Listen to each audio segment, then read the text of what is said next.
उत्तराखंड की सुदूर व्यास घाटी में, जहां तिब्बत और नेपाल की सीमाएं हिमालय की गोद में मिलती हैं, वहां एक ऐसा शिखर खड़ा है जिसे साक्षात ब्रह्मांड का प्रतिबिंब माना जाता है।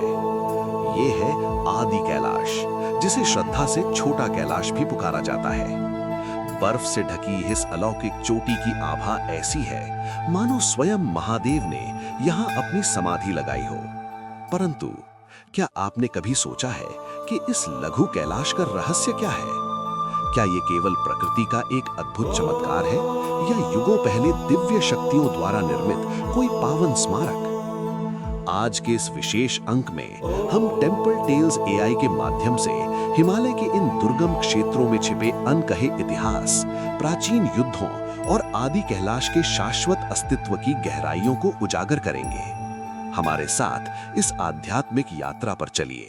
हिंदू पौराणिक ग्रंथों और प्राचीन स्मृतियों में आदि कैलाश को कोई साधारण पर्वत नहीं, बल्कि स्वयं महादेव का एक जीवंत और प्राकृतिक स्वरूप माना गया है। शिव पुराण के अनुसार ये वो पावन भूमि है जिसे महादेव ने अपने एकांत और तपस्या के लिए दूसरे निवास के रूप में चुना था।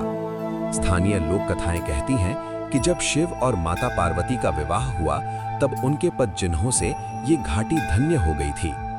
मान्यता ये भी है कि द्वापर युग में जब पांडव अपनी अंतिम महाप्रस्थान यात्रा पर स्वर्ग की ओर जा रहे थे, तब उन्होंने इसी शिखर की छाया में रुककर भगवान शिव की कठिन आराधना की थी। ये पर्वत केवल पत्थरों का ढेर नहीं, बल्कि उस आदि शक्ति का केंद्र है जहां से सृष्टि की ऊर्जा का संचार होता है।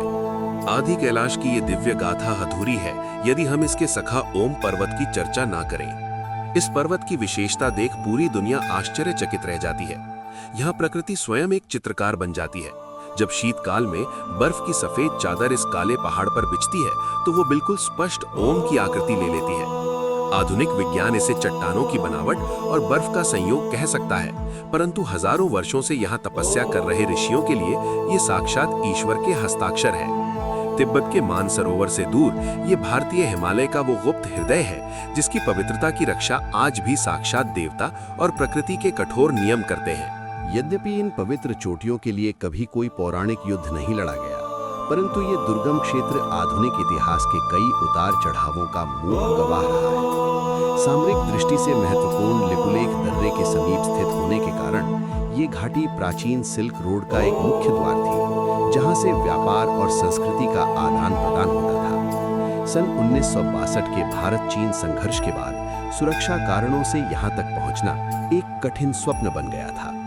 दशकों तक ये क्षेत्र दुनिया की नजरों से ओझल रहा, लेकिन आज भारतीय सीमा सड़क संगठन यानी बीआरओ के अथक प्रयासों से पत्थरों को चीरकर नई सड़कें बनाई गई हैं। आज आदि कैलाश का ये दुर्गम मार्ग एक बार फिर श्रद्धालुओं के लिए खुल चुका है, जिससे भारतीय भूमि पर कैलाश मानसरोवर यात्रा का एक नया और गौरवशाली अध्याय शुरू हुआ है। आदि कैलाश को किसी राजा या साम्राज्य ने नहीं बनाया, इसे भारत की शाश्वत आत्मा और अटूट श्रद्धा ने पहचाना है।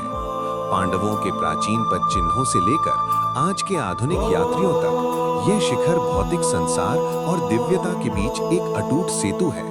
याद रखिए, हिमालय के कुछ रहस्य सुलझाने के लिए नहीं, बल्कि केवल महसूस करने के लिए होते हैं। सत्यम शिवम सुंदरम। ओम नमः शिवाय।